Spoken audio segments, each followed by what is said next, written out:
that brand new game, The Necromancer's Tale by Psychic Software. Sure, we can play with the controller. So with a new game.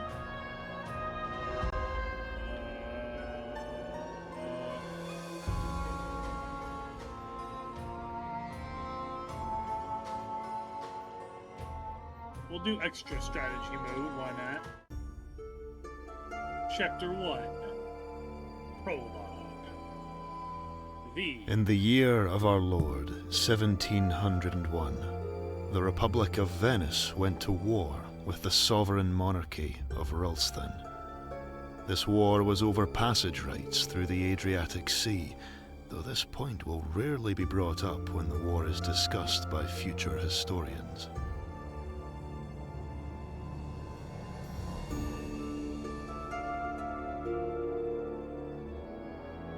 It was, like most wars, overstretched and too costly. Neither side could afford it, nor would they back down. Many lives were lost, and whatever the outcome, each nation would nurse its wounds for some time. The war raged on for 6 years, draining both countries' resources. But the Republic of Venice was older than Ralston and had deeper pockets. In a war of attrition, they would win, and both sides knew it. 3 generals from Ralston, 2 brothers and a close friend, came together to strategize, and came up with nothing. They would not win this war. In desperation, one reached out to a dark power and was told to make pilgrimage to Golgotha. With no other avenue, they spent 1 month sailing to the walls of Jerusalem, where they docked under cover of darkness.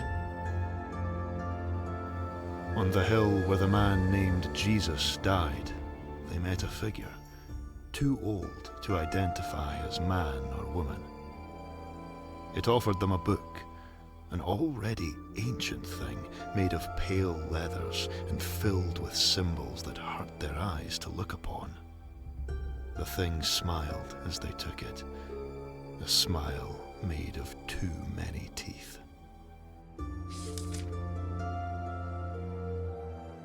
Full of dread for what they had seen and what they were about to do, they sailed for another month to get home. Things had gone badly in the time they were away. Soon they would have to surrender, and Ralston would fall into decline, one it was unlikely to survive. Whatever doubt the men had about using the knowledge in that book, their mind was set now. They cast its pages open and chanted dark incantations. And lo, did the dead walk upon the earth that night. Undead sailors hauled themselves into the Venetian boats. Soldiers dragged themselves from battlefields and clawed up from shallow graves to drive the Venetians from the land. The war was won. The Venetians could not fight Ralston's impossible numbers.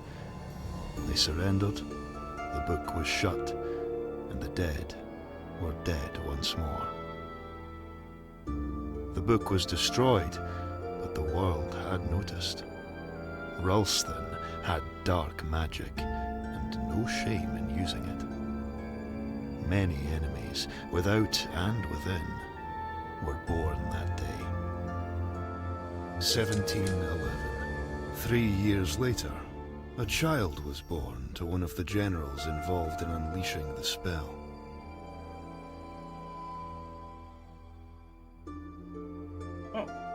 Character selection. A beautiful baby boy.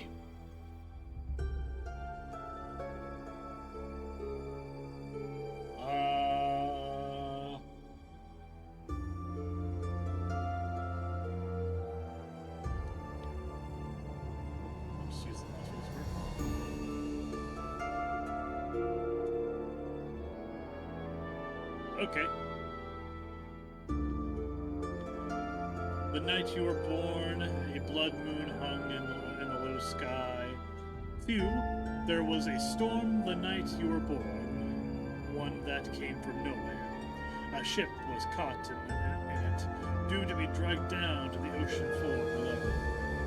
A comet passed overhead that night, one that cycled between purple and green.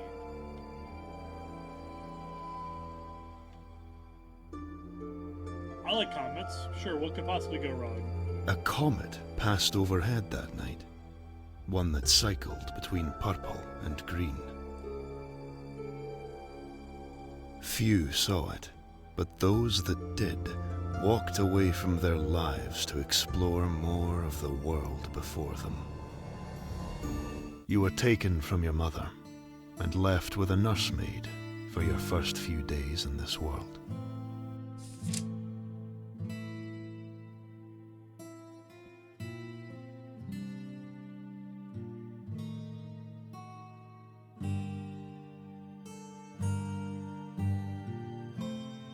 She was a kindly girl from the town's poor quarters. While your paths crossed every few years, she has never reintroduced herself. Seeing you always cheers her up, and she is content with that. A distant cousin who hated being asked with minding you. She largely ignored you, and when it was done, she told everyone what a fine job she did, and how you both had an unbreakable bond. You had not spoken since. A heavy-set lady who helped raise many children in town. She was lauded for her understanding of children and how their minds behaved, though nobody turned up at her funeral when she died of heart failure.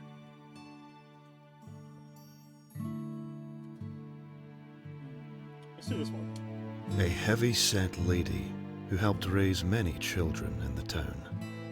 She was lauded for her understanding of children and how their minds behaved, though nobody turned up at her funeral when she died of heart failure.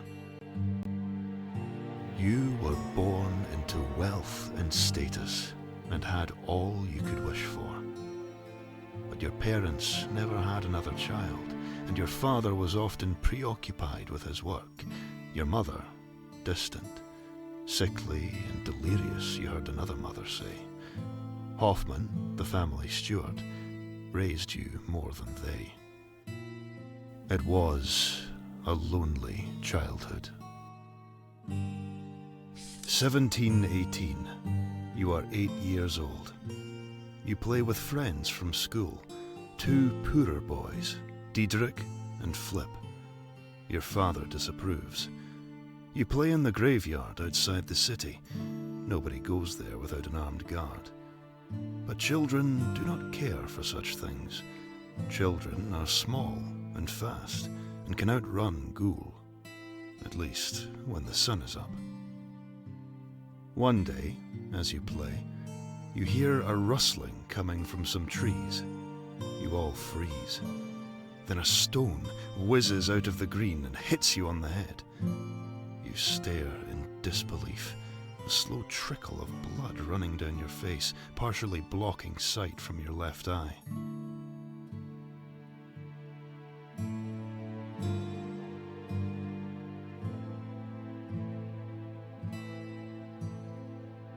Okay.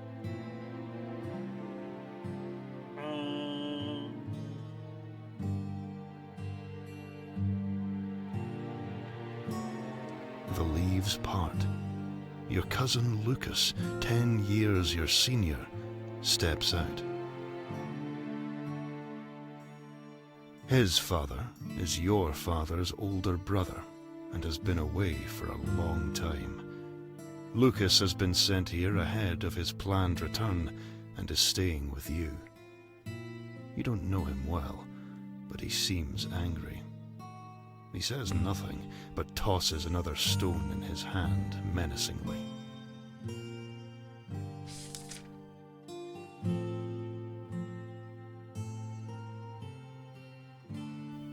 You talk him down. Okay. Why are you being such an ass to me? I didn't send you away from your family. I don't even want you here. Nobody wants you, it seems. That got to him. He began crying. He was, like you, lonely and lost, trying to impress a father who wasn't paying attention. In the time that followed, you grew closer. As close to a brother as you had. Certainly closer to one another than either of you were to your fathers. That night you are woken by voices outside your window. You look out. You can see the graveyard, though you know it's normally on the other side of the house and too far away to see. In it, two people dig up a grave. Despite the distance and lack of light, you can make out the name on the tombstone. Your father's. One of the people stops. Then, and without moving their body in any way, they turn their head to look at you. You do not recognize them. They grin an unearthly grin at you, so eerie that it wakes you from your sleep. By morning, you have forgotten it all. Years later, you catch sight of yourself in a mirror, and the memory of this dream comes back to you as you suddenly realize that the face staring at you had been your own.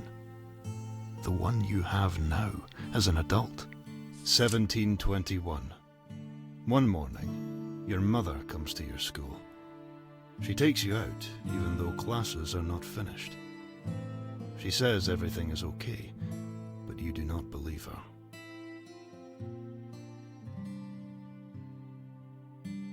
Her presence alone is a warning. Her presence alone is the warning. Your mother never comes to your school. When you were too young to go alone, Hoffman brought you.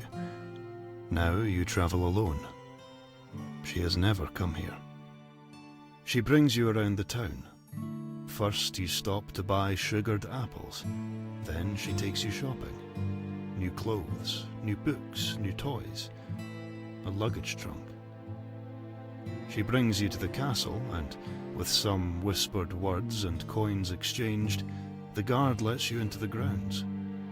You go to the pond and throw bread and watch fish pop their heads up to steal from the ducks.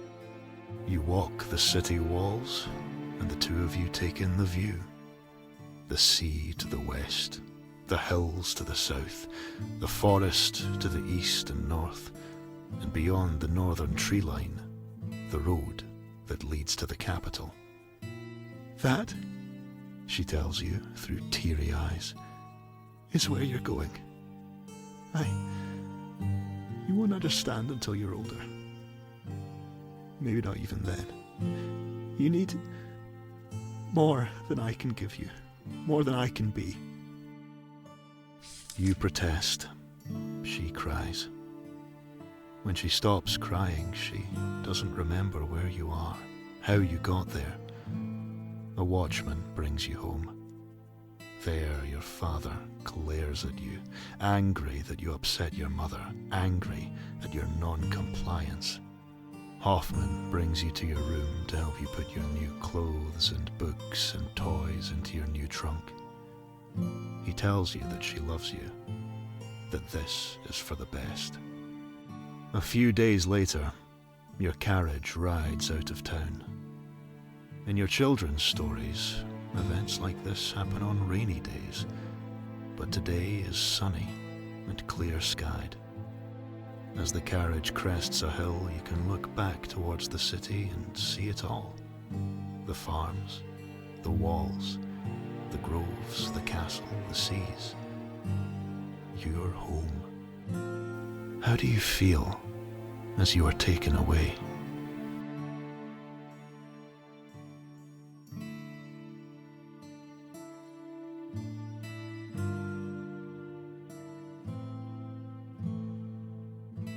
Betrayed. I hurt. A deep wound of betrayal. My parents are supposed to look after me, not discard me. 1722. A year has passed. More quickly than you might have expected. Winter's first snow falls lightly outside. You watch from your dorm and reflect on your time here.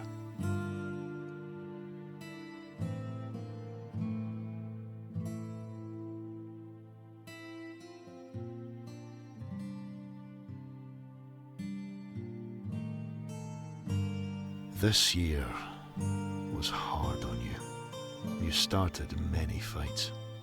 You ended many too. You've made enemies, yes, but also gained a lot of respect. Many of the students here are from prominent families and understand the might makes right mentality. 1725. Your schooling is done now.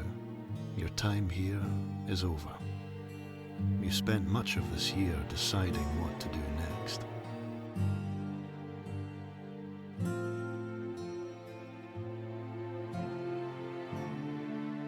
In the end, you decided to continue with education. You are unsure where this will lead you, but you wanted a life of experimentation and discovery. This was more important to you than riches. With your path decided, you found you had time before your training began, so you made the trip home to visit your parents and tell them of your plans. Your travel home feels faster than it was leaving. Perhaps mindset, perhaps age, perhaps because you have done it once already and can spy milestones. Whatever the reason, you arrive home to your mother and Hoffman awaiting you. Your father is not there, but joins you for dinner that evening. It had been 4 years since you were home. Not a long time for some, but a quarter of your life. You had this idea that you had matured, changed so much in that time, but...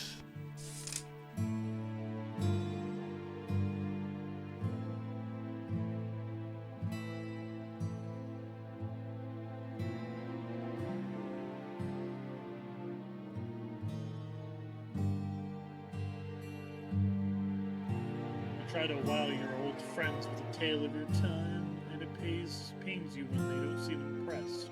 You try to wow your old friends with tales of your time away, and it pains you when they don't seem impressed. They have spent these last 4 years roaming the lands here, exploring the forests, climbing the mountains, learning to sail the oceans, free. They don't care about your time locked away in boarding school.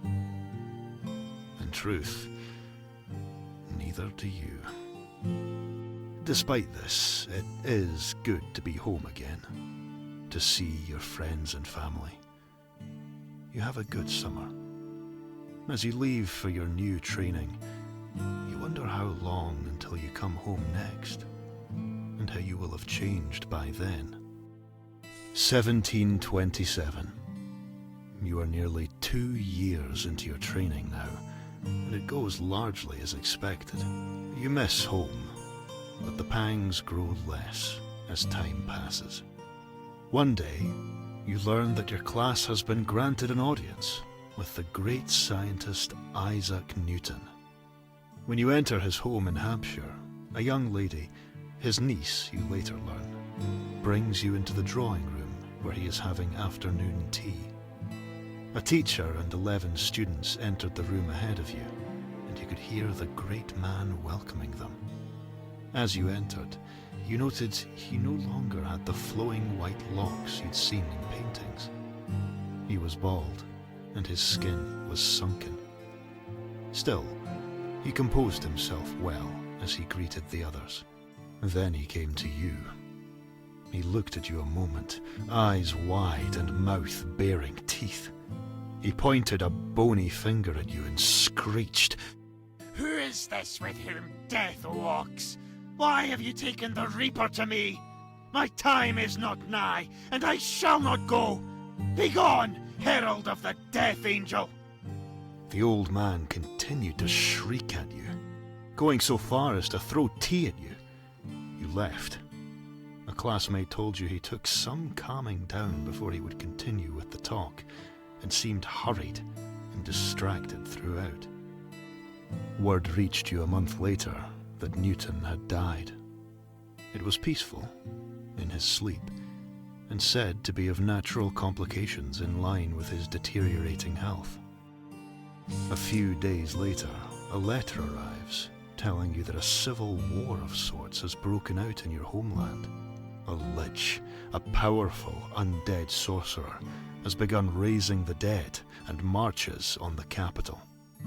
So far, its armies show no sign of moving out of Ralston, but Venetian and Habsburg forces are amassing on their respective borders to repel anything that tries to cross them. You spend the next year following the news as it comes, conflicting reports in newspapers and the occasional letter from home. Eventually, word reaches you that the Lich has been defeated, that its forces collapsed as the final blow was struck. Your father was at that battle, as was your uncle. You learn your uncle was wounded, but is well. Neither man died, though the same cannot be said for Sorry, I was fixing something.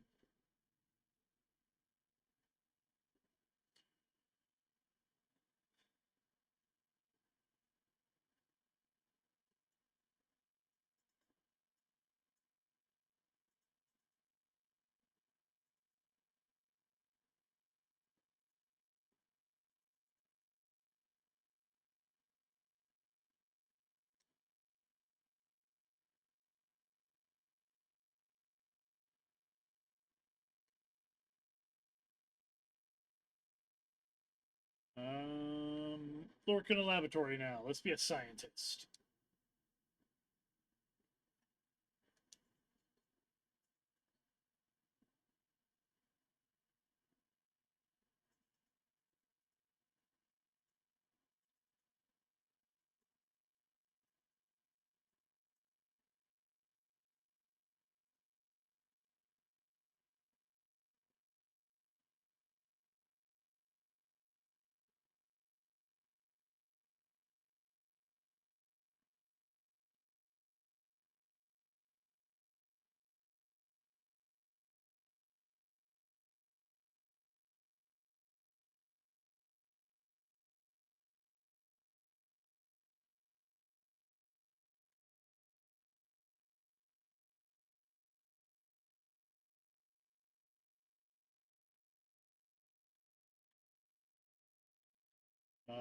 This one.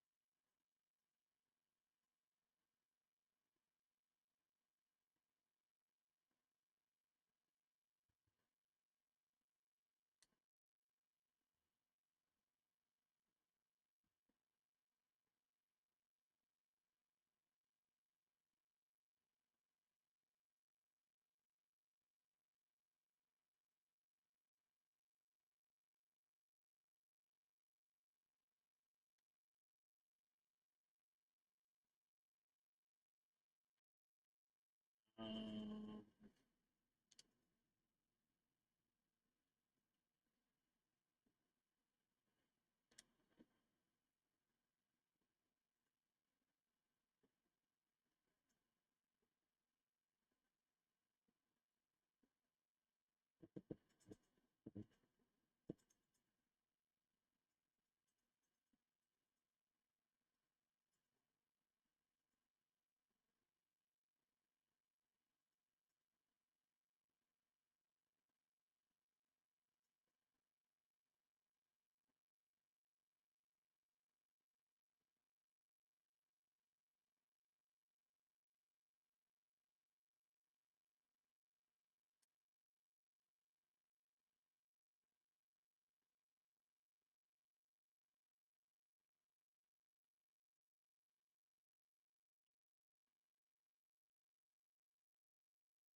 I hope they're dead.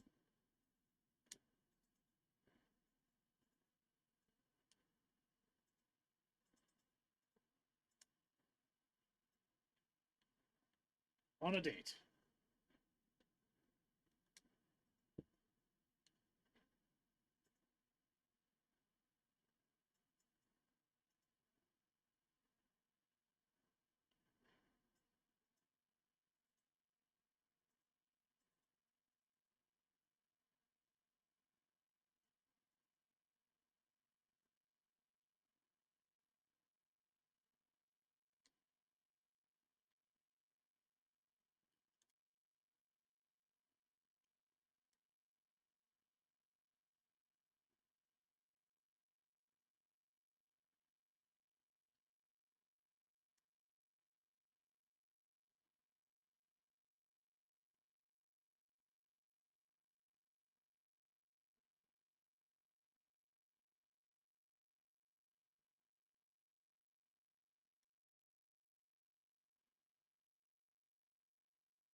So, okay. We'll go with it. I imagine. Cool, okay.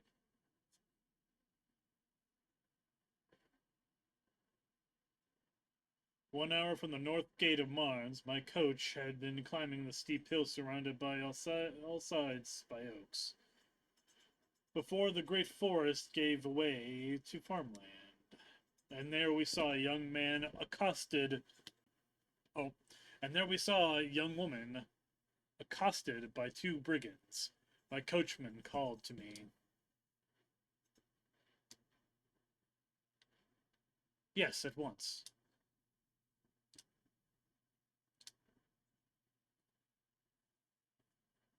Uh,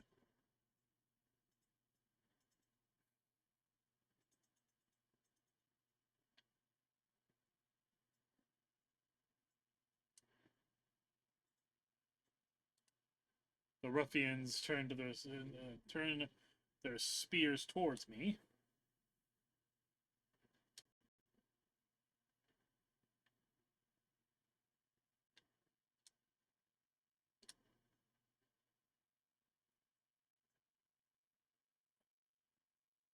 You're making a skill check. It's a level 2 analysis check. This means that you need 2 levels in analyze to pass it. If your skill is less than 2, then you can spend points from your skill pool to make up for the balance. For skill pool refills at the start of your skill pools refill at the start of each chapter.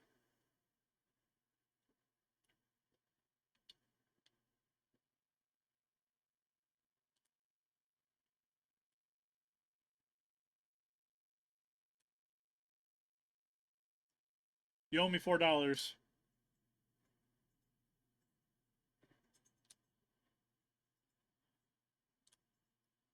Who's that? Who are you?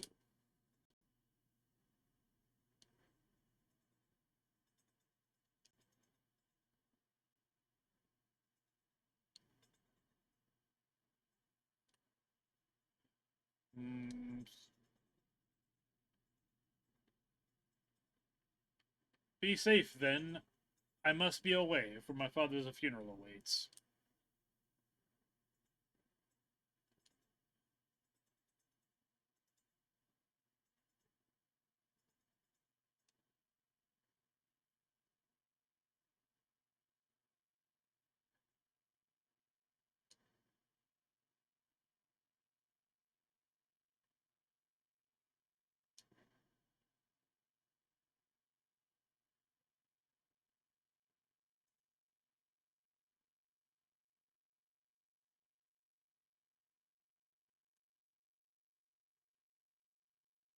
Okay.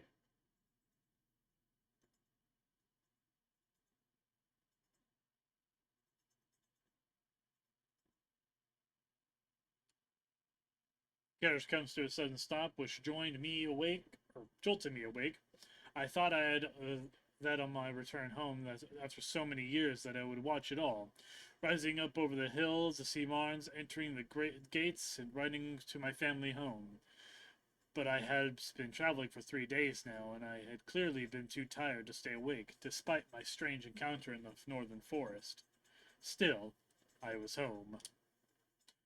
Perhaps it was unkind of me, but when I stepped out, I was greeted by Huffman. I expected him to be a long retired by now. Despite his age, he stood tall as he greeted me.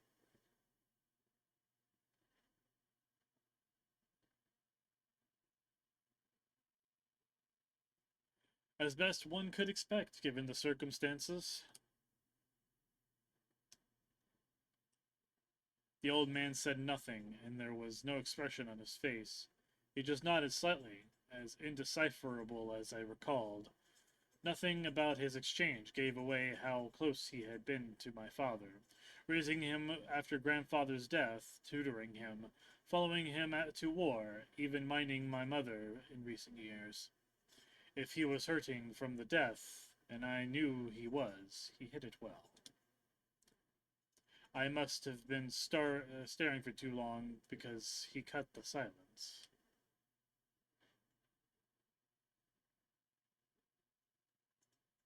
I nodded and left him be. Oh, we actually get to control our character?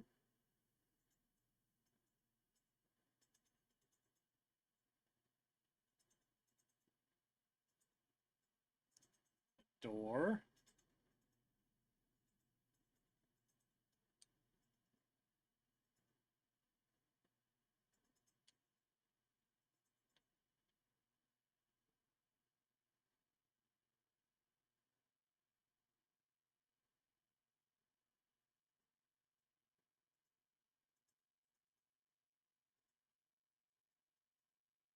The water is very blue.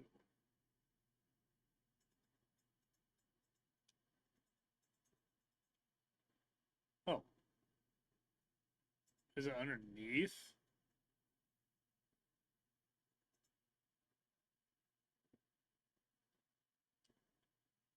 Well, I'm on top of the boat now.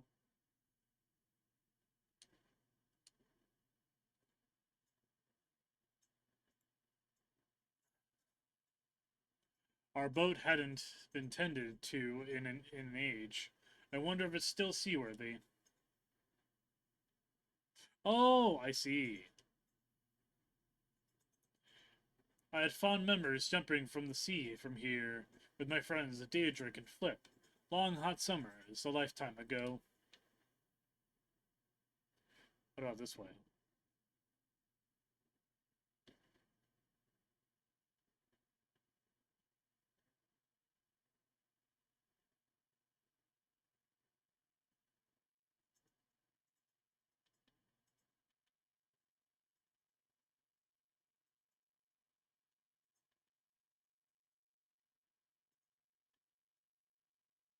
Cat.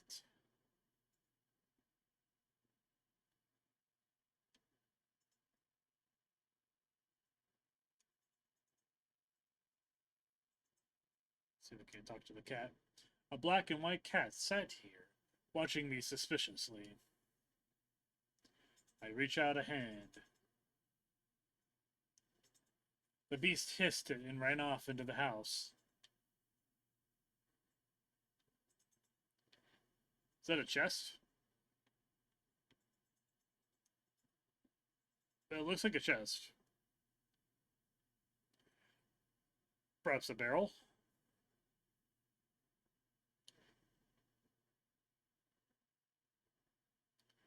Let's see if I can explore that just yet. Let's turn. Oh.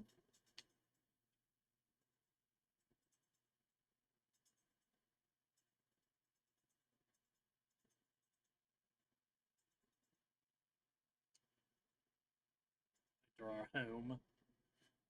It was just as I remembered.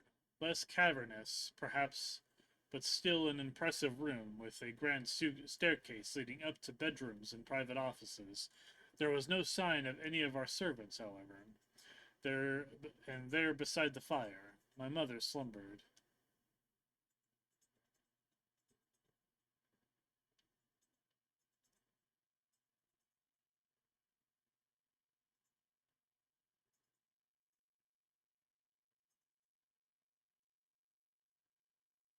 Where was the rest of this armor? I need to ask Albrecht. Why why were these paintings off the wall? Albrecht would know. My possessions, such as they were, some changes of clothing, some books, nothing of real value.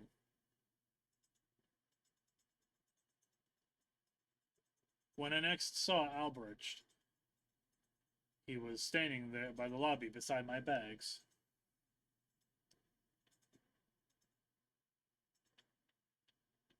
Why is there half a suit of armor on display?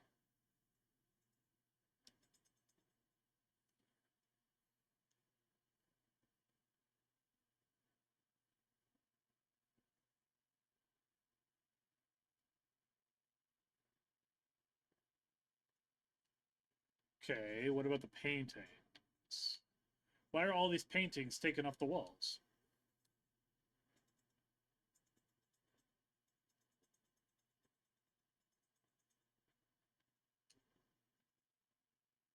Ah, we are in the midst of selling some pieces. In brief, your oh, he said the same thing.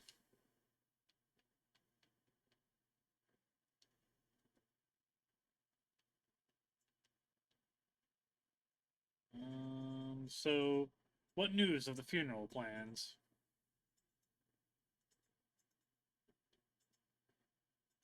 He paused a moment.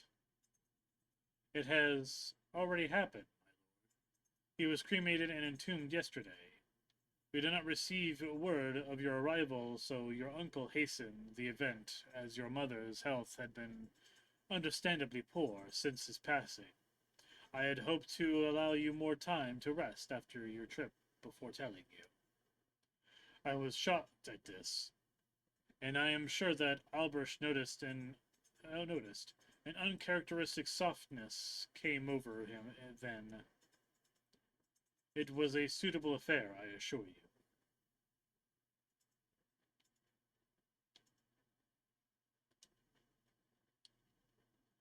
I traveled all this way, and they decided to. They already had the funeral.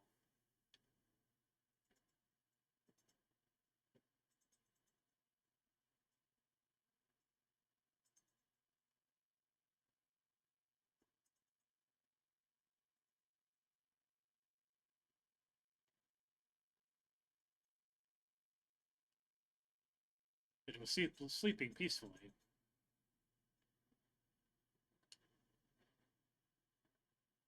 Oh, I took some firewood. Okay.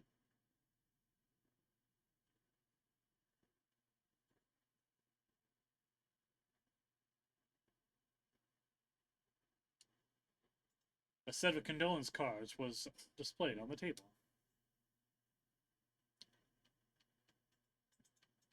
This is a lot. We'll look at these later.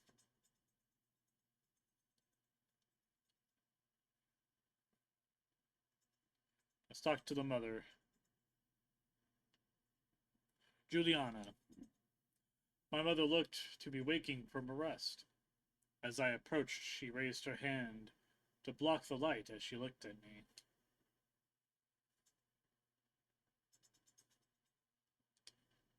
I found her tone to be strangely casual. Mother, it's me.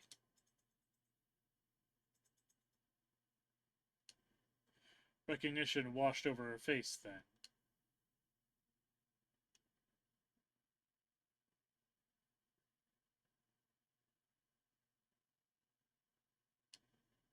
Then she trailed off.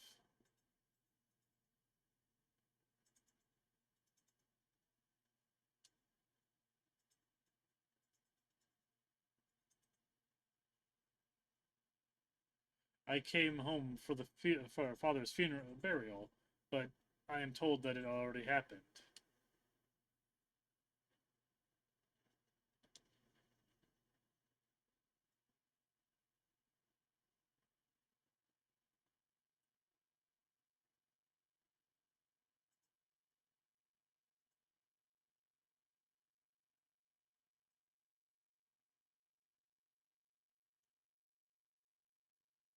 When did we get a black cat? Cat? Oh, yes. I don't remember. I feed it sometimes, and it seems to like it here.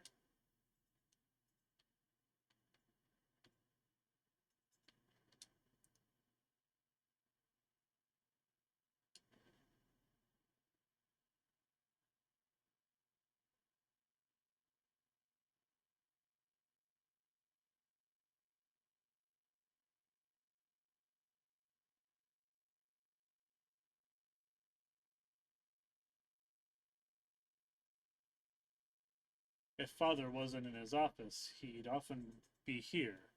I used to wait for him to leave so I could look at whatever he had just been reading.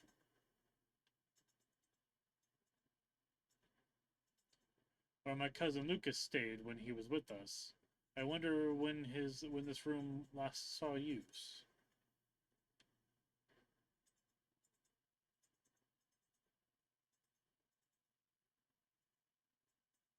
That looks like a door, but it doesn't lead to anything.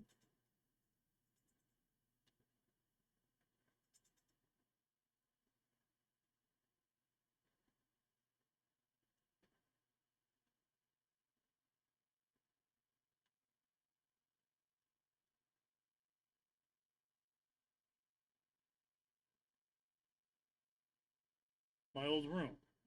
It was strange being back. I felt the same every time I returned home, though it hadn't really been my home since I went away 14 years prior. Just a place I came to see my family, now just a place to visit my mother.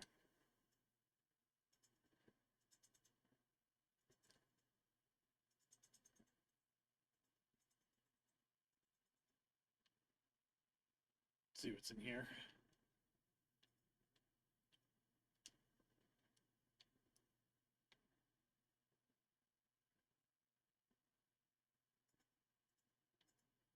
Take all.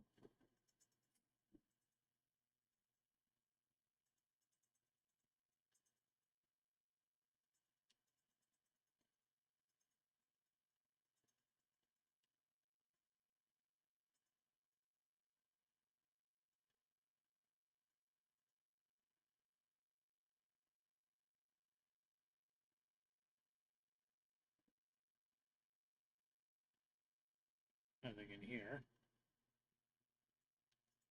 Empty bookshelf.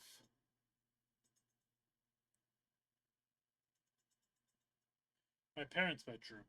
Even now, it feels like a violation to be here.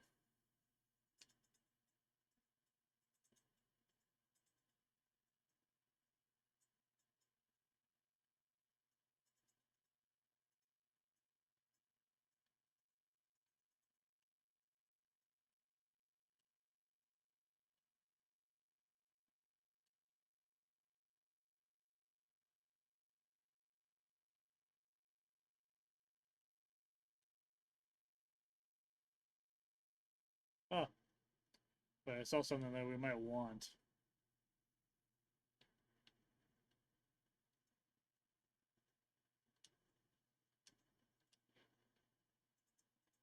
Why?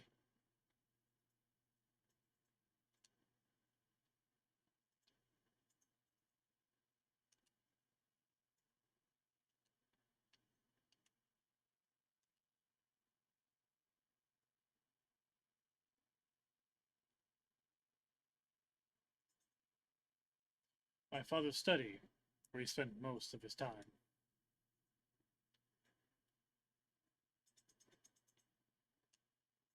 A portrait of Aldous Schmidt. I had a vague memory of of the man from my youth, a general alongside my father and uncle, a close friend of theirs. It marked his death in 1726 during the Lich War.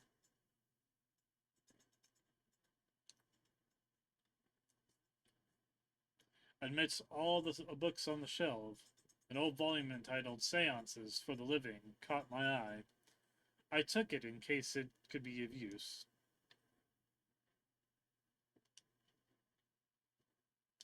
It looks like there was something up there. I could probably reach it if I stretch.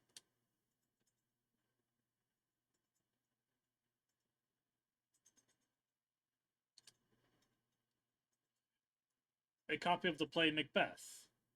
Inside there was an unaddressed letter my father had clearly intended to send, but now never would. Omen, you owe me a debt, and I intend to collect it a week hence. I warn you neither to disappoint nor shortchange me. The result of either would be most unpleasant for you. ZVE. Put it in my bag. My father's armor. It had been gathering dust here since the Lich War. It was an impressive collection of books with a wide range of titles. Academic. I could see a collection of English poet. I could see a collection of the English poet Shakespeare, a copy of Machiavelli's *The Prince*, and even some recent works such as *Paradise Lost* and a copy of Robinson Crusoe.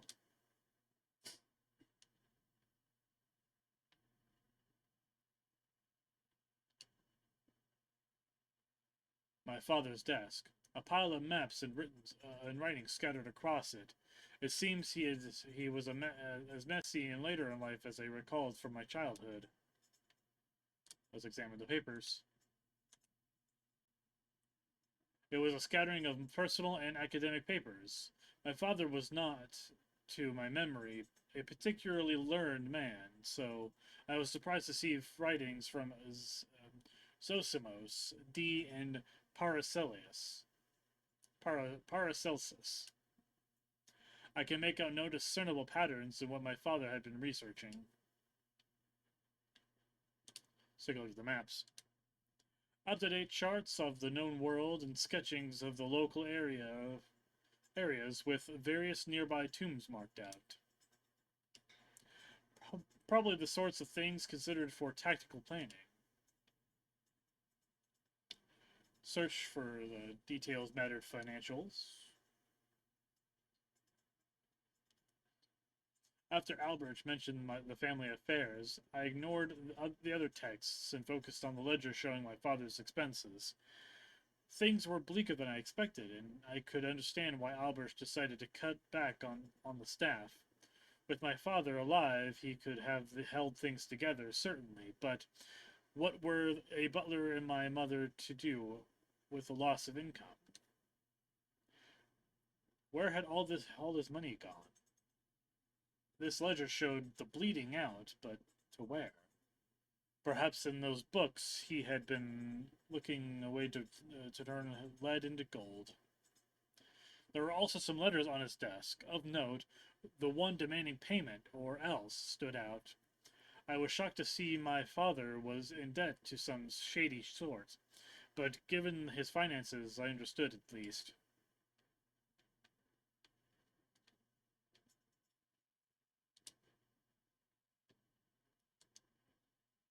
Okay. Oh, wait. There's something here.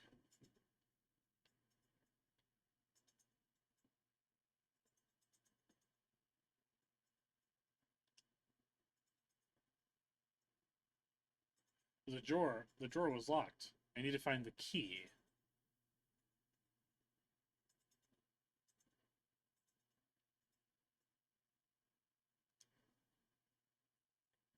The globe of the world. It even had the Americas on it. It was peppered with tiny red and black flags. I couldn't help but be curious as to what they meant, but there were no signs of a key anywhere.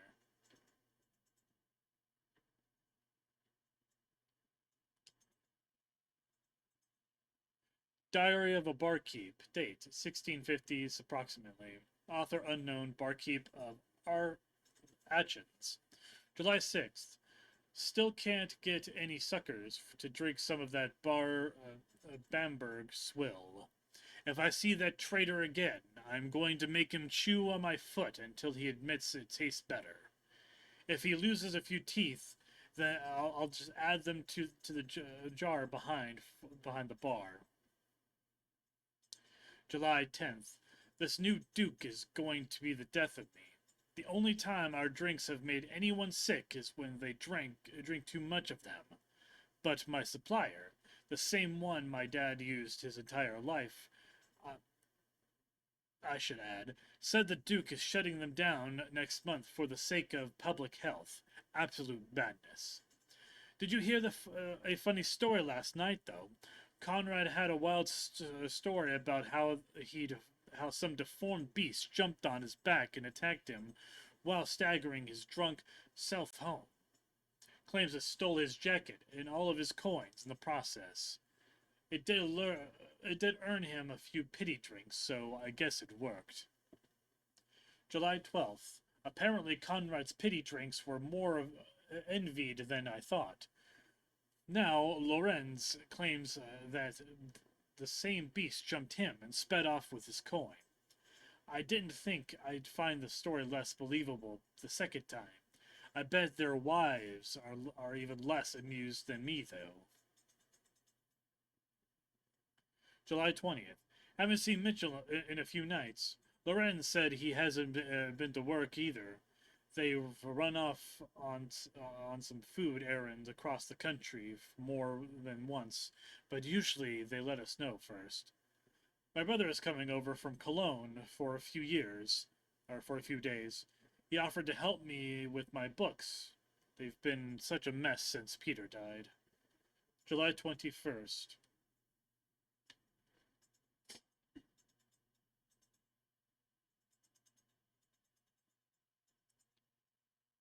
Sword.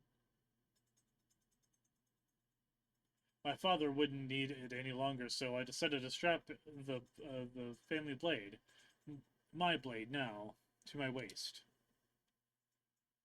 Oh, sick, we have a sword now. But I think we're going to end this here. If you guys did enjoy this, please leave a comment in the comment section down below. I will see you guys in the next episode of The Necromancer's Tale. This has been Hypocritical Gaming, signing out.